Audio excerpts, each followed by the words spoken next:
Hola hermanos, el día de hoy, 9 de septiembre del 2022, es viernes de la 23ª semana del tiempo durante el año, del tiempo ordinario. Hoy es día de San Pedro Claver. Se llamaba Juan Pedro, así fue bautizado. Père Claver Coberó era su nombre realmente. Nace en Lérida en 1580, en un pueblito que se llama Verdú. De hecho, o sea, es catalán, pues el hombre.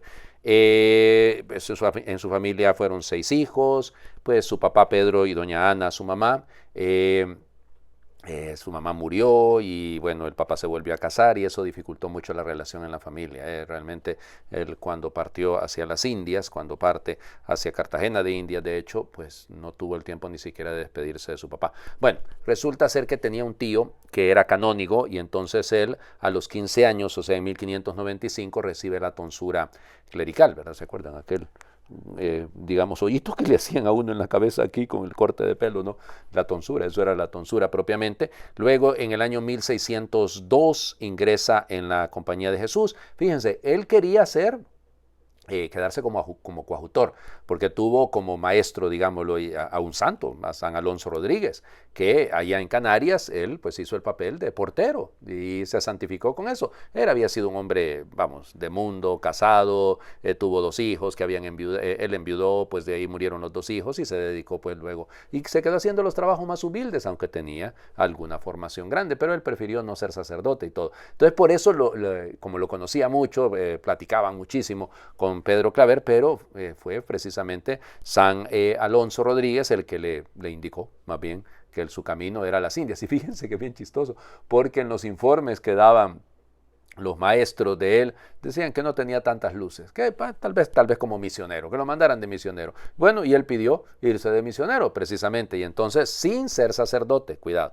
sin ser sacerdote. En 1610 parte hacia las Indias, bueno, pasó por varios lugares, por Tunja, llegó a Bogotá. En Bogotá estaban haciendo lo que será hoy en día la Universidad Javeriana, ahí estudió y a regañadientes, porque ya les digo que no quería ser sacerdote. Y entonces es ordenado sacerdote en 1616, ahí en Cartagena de Indias, y ahí conoce a otro Alonso, pero en este caso Alonso de Sandoval, jesuita, que se dedicaba al trabajo en medio de los negros. Cartagena de Indias era el punto negrero, ¿no? O sea, ahí llegaban los barcos con los negros que se venían. Acuérdense que eso es lo doloroso, ¿no?, de nuestra historia pasada. Sí, a los indios se les protegió, claro que sí, pero a los negros no.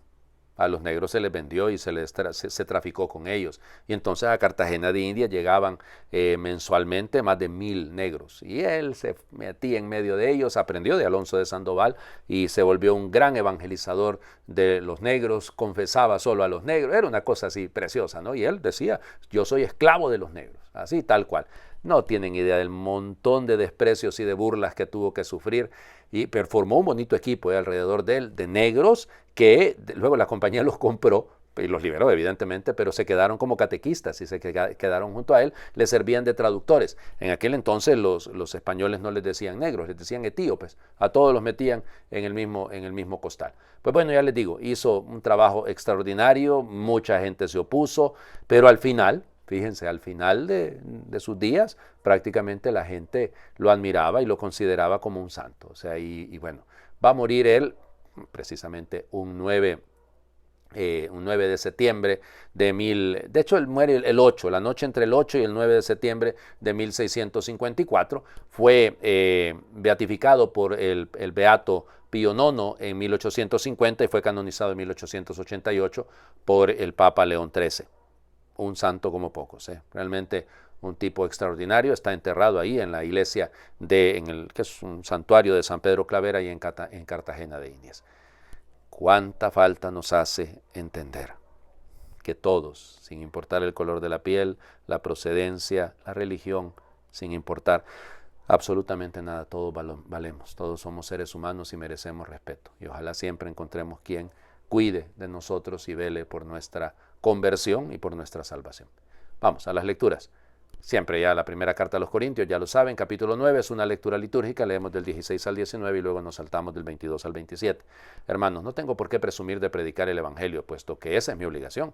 ¡Ay de mí si no anuncio el Evangelio!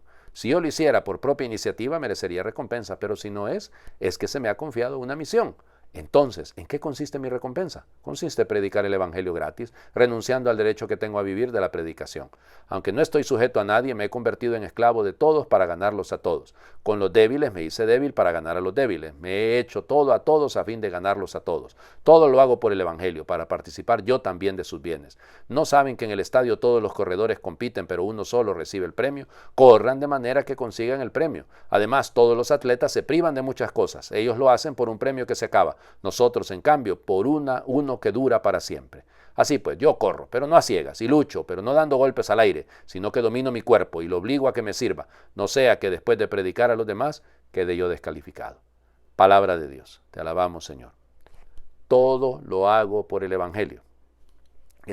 Para mí, sencillamente, esta es una de las frases que me marca la vida como reto, ¿no? Como reto. Todo lo hago por el Evangelio. Esto es el punto. Nuestra meta, nuestra razón de ser, nuestra manera de actuar, nuestra manera de relacionarnos, nuestra manera de servir, debe ser por el Evangelio. Y el Evangelio es Cristo. Entonces, precisamente, ay de mí si no anuncio el Evangelio, dice Pablo. Sí, pero todo lo hago por el Evangelio. Todo lo hago por el Evangelio. O sea, todo. Me he hecho débil con los débiles, me he hecho esclavo de todos, dice Pablo. Qué lindo, ¿no? Pensando en Pedro Claver.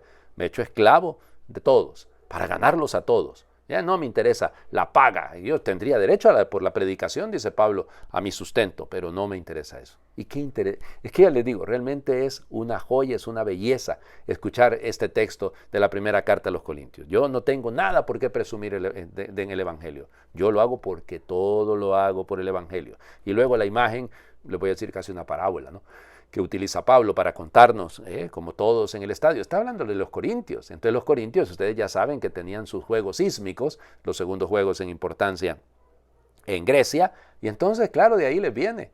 Ellos tenían esas participaciones, ellos tenían esas competencias, y entonces lo pueden entender. Todos compiten, pero solo uno gana. Y se mortifican, hacen esfuerzo, se sacrifican para estar en forma. Bueno, Pablo lo dice igualmente, yo también mortifico mi cuerpo. El Evangelio. Lucas, capítulo 6, versículos del 39 al 42. En aquel tiempo Jesús propuso a sus discípulos este ejemplo. ¿Puede acaso un ciego guiar a otro ciego? ¿No caerán los dos en un hoyo? El discípulo no es superior a su maestro, pero cuando termine su aprendizaje será como su maestro. ¿Por qué ves la paja en el ojo de tu hermano y no la viga que llevas en el tuyo? ¿Cómo te atreves a decirle a tu hermano, déjame quitarte la paja que llevas en el ojo si no adviertes la viga que llevas en el tuyo? Hipócrita, saca primero la viga que llevas en tu ojo y entonces podrás ver para sacar la paja del ojo de tu hermano. Palabra del Señor. Gloria a ti, Señor Jesús. Bueno, estamos en el sermón del llano, ¿no? Seguimos, ¿no? Ya Jesús ha escogido a los apóstoles, ha bajado, les ha predicado, ¿se acuerdan las bienaventuranzas? Anteayer, ¿verdad? Porque ayer no hemos leído el texto porque era la fiesta de la Natividad de María. Pero bueno, entonces fíjense ustedes, varias cositas. ¿Puede un ciego guiar a otro ciego? O sea, cuidado con no volvernos guías ciegos, pues. No ser inconscientes de estar pretendiendo, y todo lo hago por el Evangelio, sí, todo lo hago por el Evangelio, pero cuidadito que no estemos haciendo y conduciendo a todo lo contrario al Evangelio, a las personas. ¿Por qué? Porque somos buenos para criticar y somos hipócritas, y somos buenos para señalar a los demás, pero no somos buenos discípulos.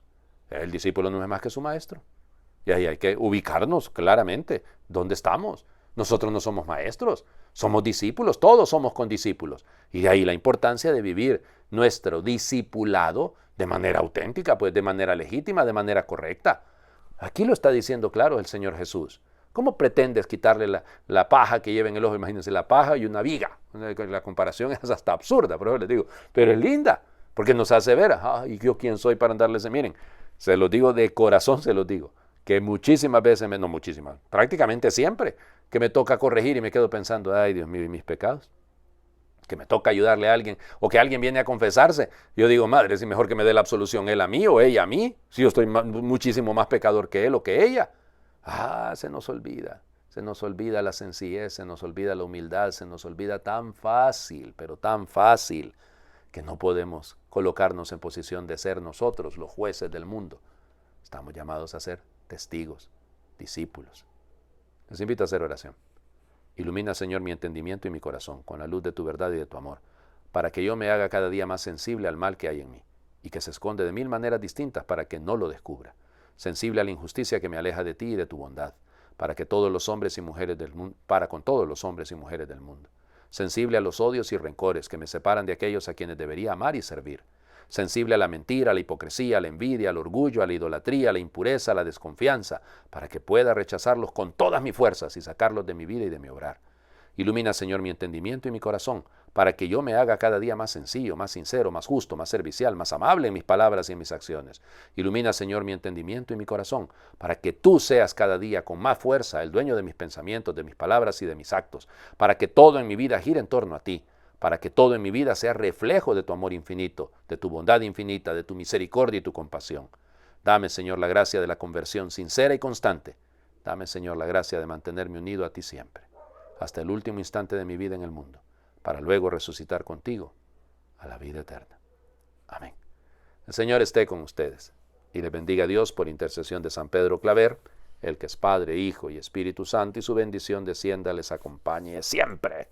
Muy feliz viernes para todos.